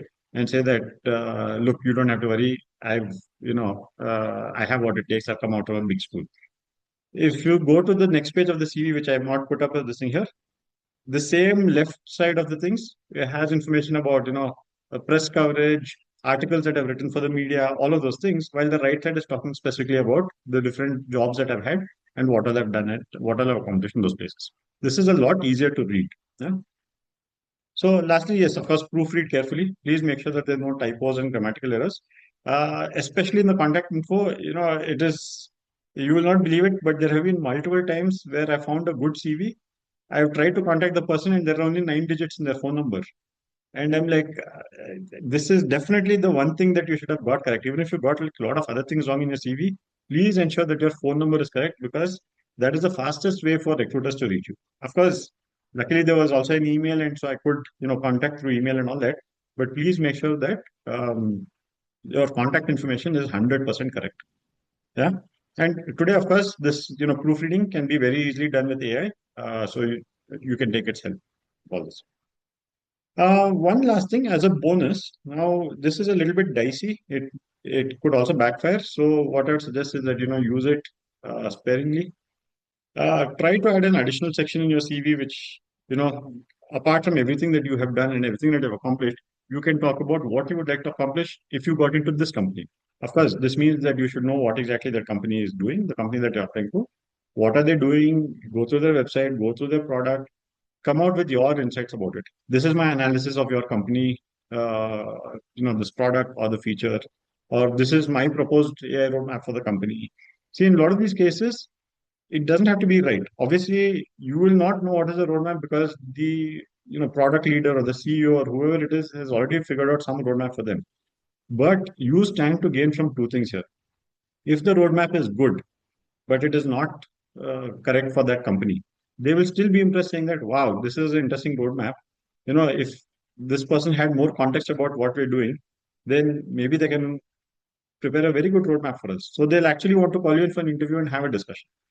Or if your roadmap is actually that good, that it gave them some new ideas which they've not thought of, fantastic. Then they're even more excited to have you come and interview, come join us. All of that stuff will happen, right? Only thing is, Please make sure that you're not arrogant here. Don't be rude in analyzing the company's product because you don't know who's going to read it. Maybe the person who built that product is the person who's going to read it. And you don't want to then say things like, oh, I think this product, is really bad, or it is not well thought through. The workflows are, uh, workflows have to be a lot more mature or a lot more evolved. So be very, very smart about how you put this across. But this is a good thing. I think, especially if you're looking to apply to startups, this is something that you can think of doing, right? Finally, what to do after applying. So you have already sent in your CV, you customized the CV for that particular company, you did all of that stuff, you understood the company really well. Now, what can you do to this thing? So first of all, make sure that you receive all calls. If you have started your job search, if you see an unknown number, please answer it. It have actually, again, it is strange, but there have been people who have applied for a job. I have called them and they did not answer it. And later, when I emailed them, they said, "Oh, I don't actually receive calls. I don't know." But how will you know my number? You will not know my number until we have connected, right? So, of course, I can try and send you WhatsApp message and all of those kind of things. But for your own sake, please receive all calls that you get. Even if Reliance and Airtel and all of them mark it as spam, please answer it, right? Because what also happens for a lot of agencies that do a lot of outbound calling to find candidates, they will get marked as spam, right? A lot of people who are not looking for jobs, but the CV they found on Naukri, they'll call them up. The recipient of the call is irritated, they mark it as spam. But if you're looking for calls, it does not take too much time. If you find that it's actually a spam call, you can just hang up. But if it happens to be a recruiter, uh, it could be something that changes your life. Second, screening calls are very important. So, screening call is basically what happens after the recruiter has seen your CV, but before they have sent it to the hiring manager, right? So, what they're trying to figure out here, and this is what I also look for. First of all, is this person interested? Which means, did they apply to 100 jobs and this was one of those jobs and they don't know what this is? Or are they actually interested in this role? And hence, they're a good candidate for me to, send to my client list. Second, I want to know the location. A lot of times, if the location is already there in the CV, it makes my work easier. But if not, I will ask about location.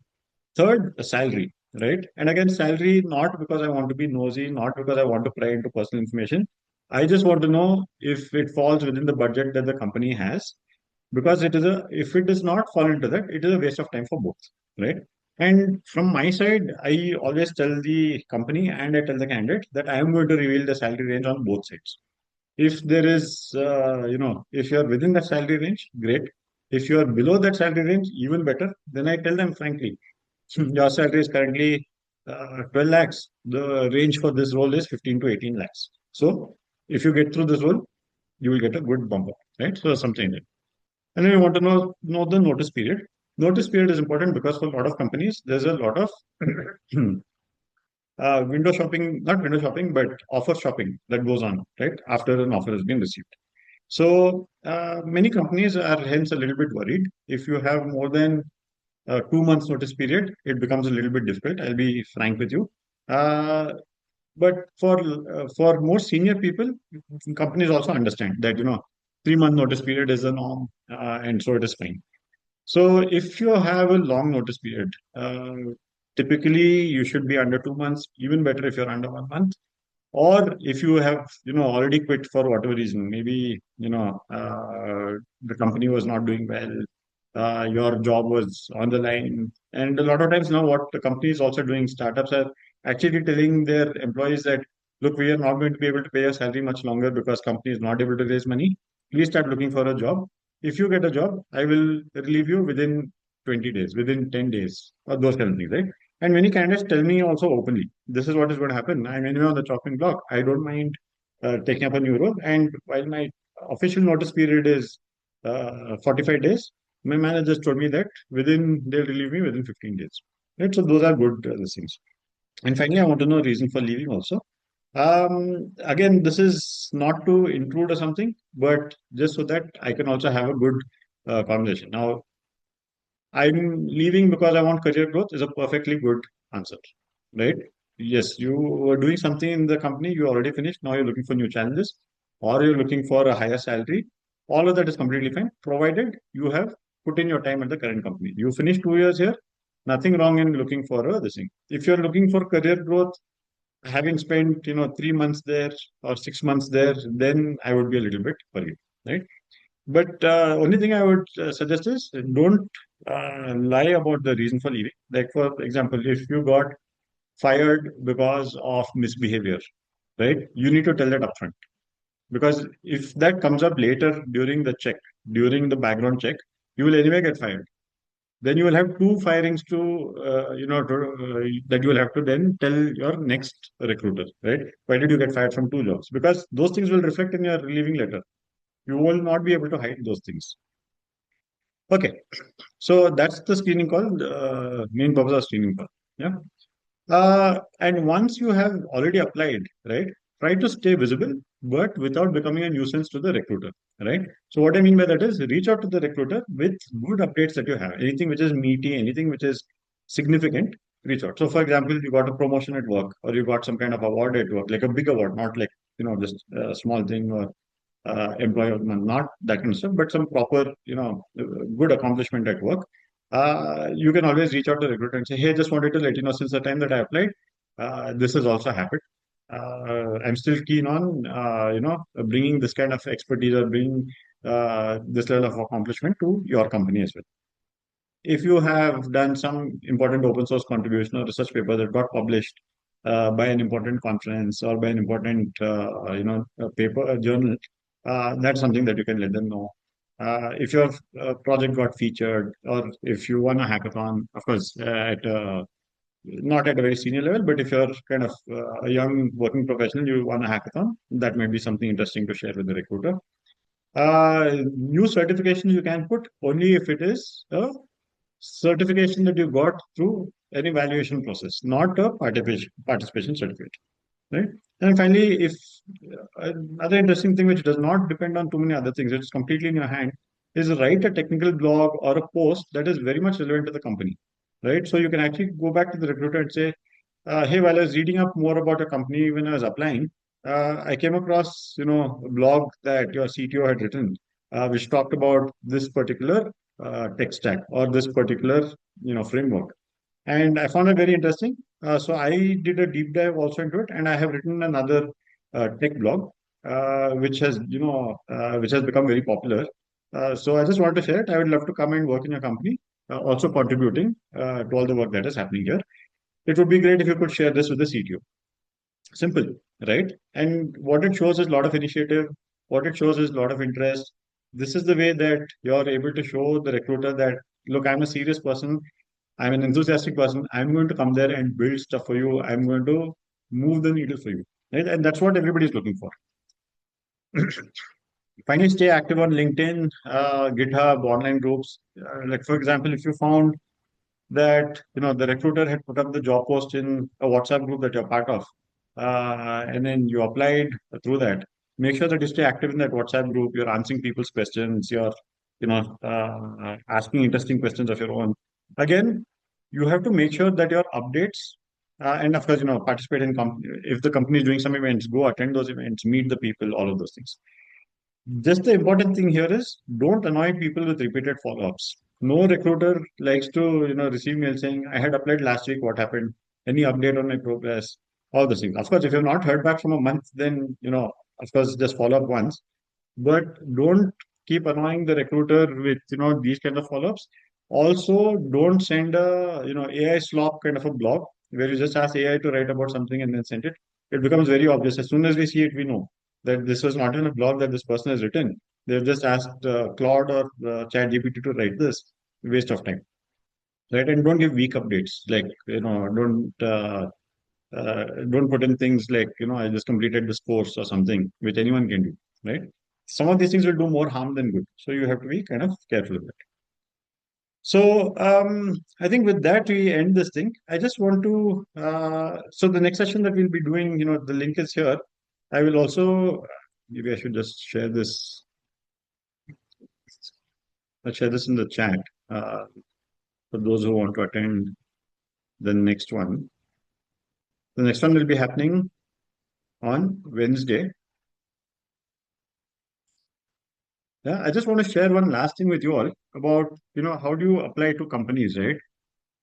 I suggest that, like I said, you don't have to apply to 20 companies, you don't have to apply to 100 companies. In fact, you should not, because you cannot do justice to any of them, right? The best way to apply is maybe choose 7 companies, right? In those 7 companies, 2 companies are safe companies in the sense that these are companies where you have already done the work that they're asking for. You know exactly how you can implement things for them. You know exactly how you can do it. You have a track record of having done it in your current job or previous job.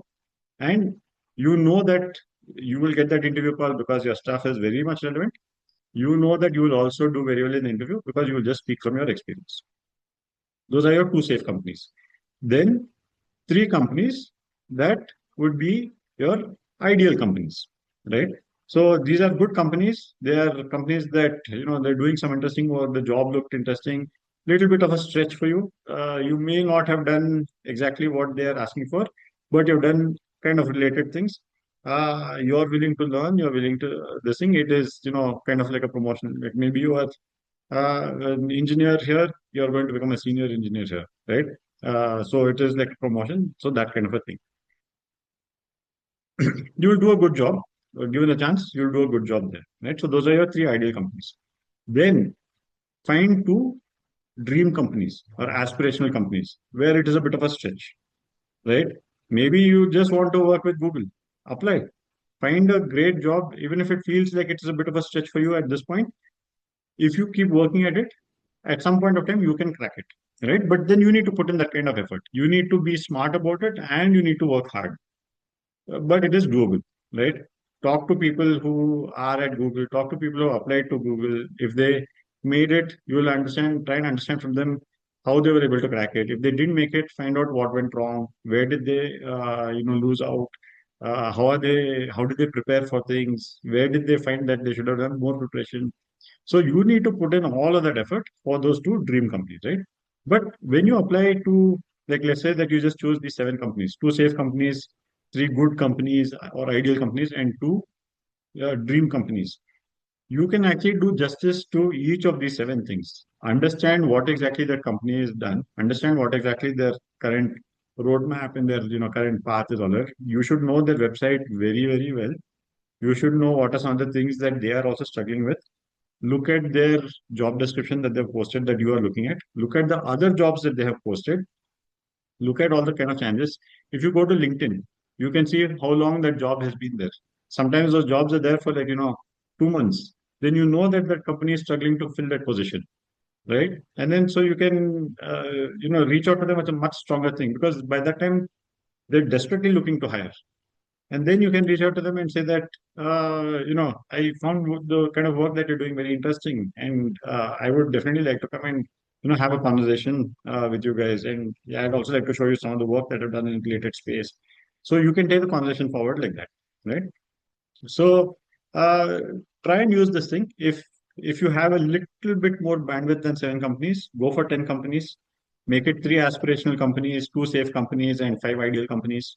But try not to extend beyond that. Right now, if none of these 10 or none of these 7 work, no problem. Start a second set. Right. By the time you've already learned so much more about all of these companies and what to do, you have gotten a lot faster at analyzing different companies and coming up with solutions. If you had a few discussions with them, you have learned what works, what doesn't work, all of those things, right?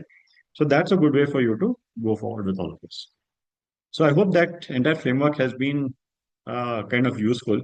Now let me and so this pretty much comes to the end of our session. I would Let me just show you the last slide. This is all of my contact information. For I think many of you have asked about how you can contact me. Please feel free to email me at nihal@deeptechstars.com. We'll try and set up a time. Or you can WhatsApp me. That's my phone number and my WhatsApp number. I would definitely suggest that you follow our Substack. So we publish a daily newsletter every weekday. In this newsletter, we put up our one concept explainer. Every day, we take one concept that is trending in the world of AI and we explain it in very, very simple terms. What this does is every day you're reading it, you're learning about something new. And because it is in very simple terms, it's an intuition that you're building. And we also show you how some company is utilizing that same concept in their real world, right? So it's a concept explainer, but also an application of it. And if you do this for, once you start reading it, you subscribe to a blog and start reading it daily. In 1 week, you would have learned 5 new concepts. In 1 month, you would have learned 20 new concepts.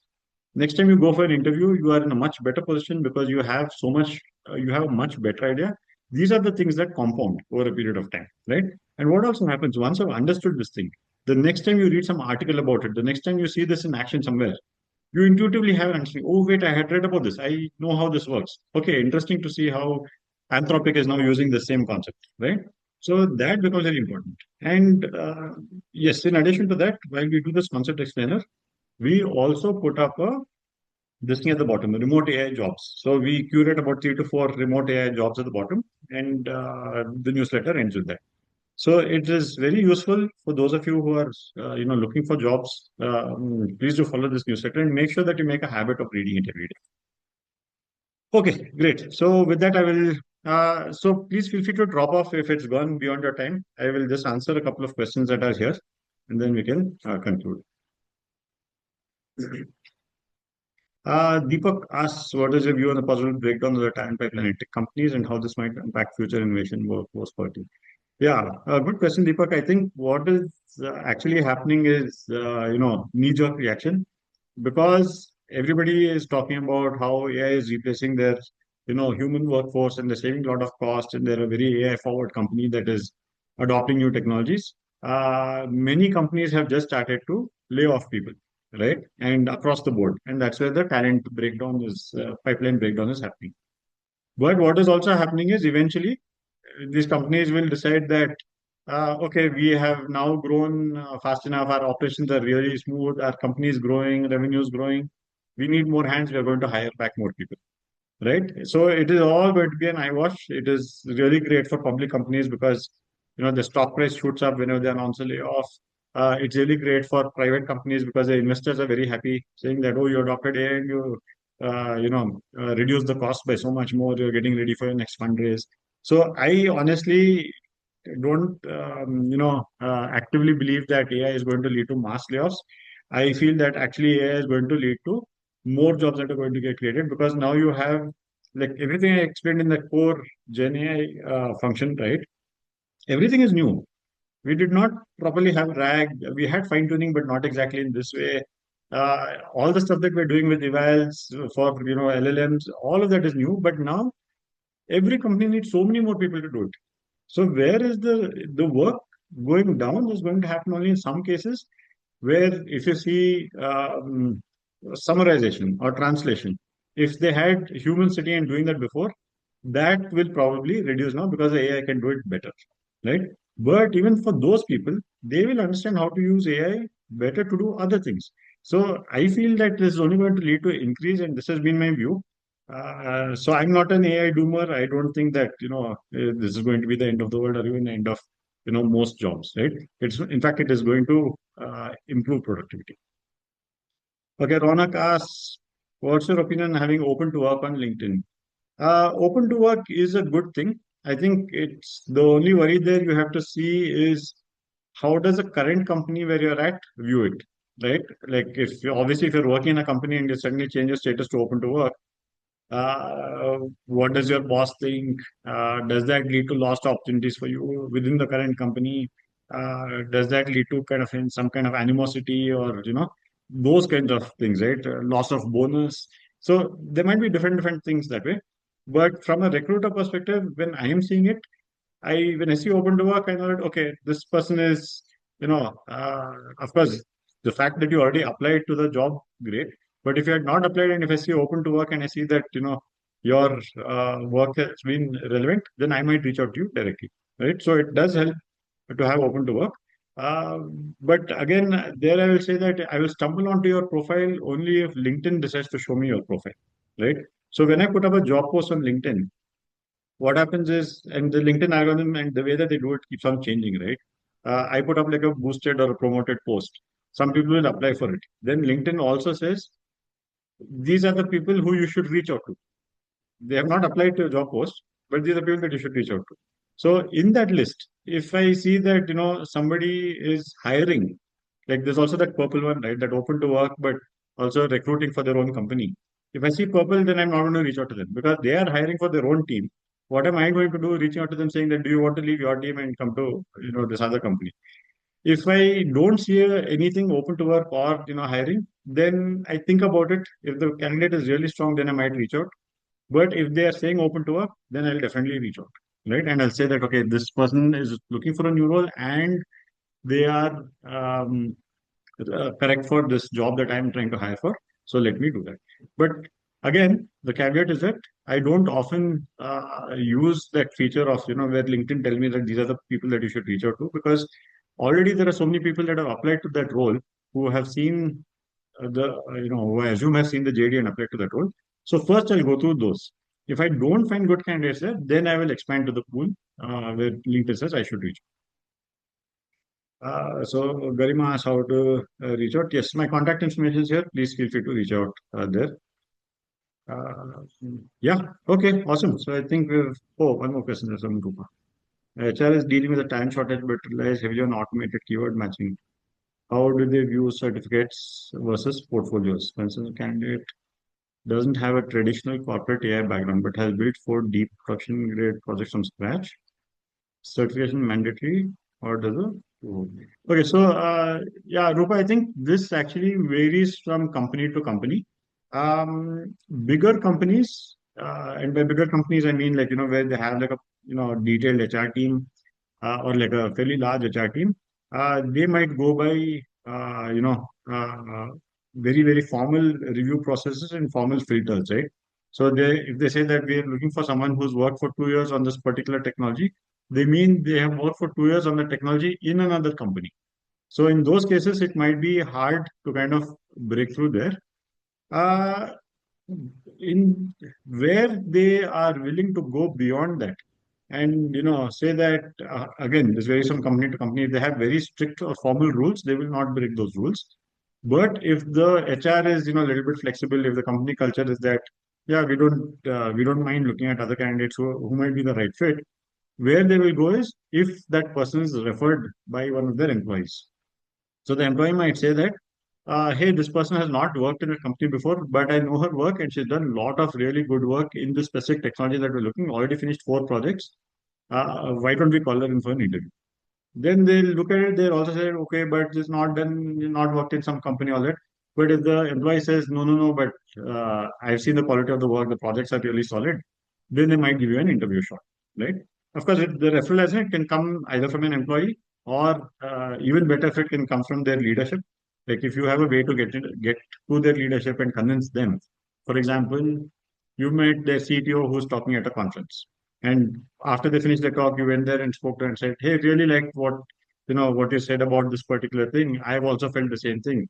And I've also been following your company. There's a lot of great stuff that the tech team has been doing. Is there a chance that I also can get in? But I have a very different background. I don't come from a traditional background. I'm self-taught. So that might open up a this thing where the CTO will be, yeah, sure, I'll send your CV to HR. This is good. So now if it's coming from the CTO, HR will think twice about, saying no, right? So that is something that you can do, or it can come from an agency. So sometimes like agencies like us, of course, again, this happens with smaller companies. There have been, some founders that I've worked with where they looked at a CV, they said, no, this is not the right profile for us. Or, they did the initial interview and they said, no, this person is rejected. And then I said, no, no, no, he's actually very good. Just give him an assignment. Let's see how he does in the assignment. If he's good, then let's go ahead, right? And they have gone back. They've given him the assignment just because I was, vouching for him. And then he cracked that assignment. Did such a fantastic job that they said, okay, this is great. Let's call him in for the next 2, 3 rounds of interview. All of those things, right? So that way, there are ways around it, but it is very much dependent on the company and the HR policies. Bharat is asking, having a year gap for preparing for government exams, will it affect your profile? Um, Again, it depends on the companies. So some companies would not mind it. They do understand that preparing for government exams is like a big thing, and hence you taking time off is fine. But for many other companies, they would not like to see that, because the other question that will come up is, okay, you are preparing for it. Are you again, working here for some time, making some, just as a stopgap, and then will you be again appearing for the exam? We don't want that kind of thing. We just really want to focus on someone who is going to be here for the next 3 years and build with us, right? So that thing happens, varies from company to company. But I would definitely suggest that, try to highlight this somewhere in the beginning itself, so that you don't waste your time. If a company doesn't care about it, they'll be like, yeah, yeah, that is fine. But if, like, when I say highlight it, I mean, like, put it in your CV itself, right? So saying that I worked for 1 year in this company, 1 year gap for preparing for government exams, and then another year where I was working here, or something like that, right? So if you can do something like that, then if the interviewers call you, then you've already told them upfront that you have a gap here because of this. Okay, fantastic. I think that brings us to the end of the session. My apologies that it has gone so far overboard. It has gone to 2 hours. Um, but thank you all for attending the session. I hope to see most of you for the next session on Saturday, where we're going to talk a little bit about, once you have gotten that interview call, what do you have to do? How do you go forward and take it to closure? Hmm? Okay, thanks everyone. Good night. And this, yes, this will be uploaded on YouTube, and the PPT also will be shared just below that link so that you guys can follow along. Thank you, everybody. Have a good night. See you on Wednesday.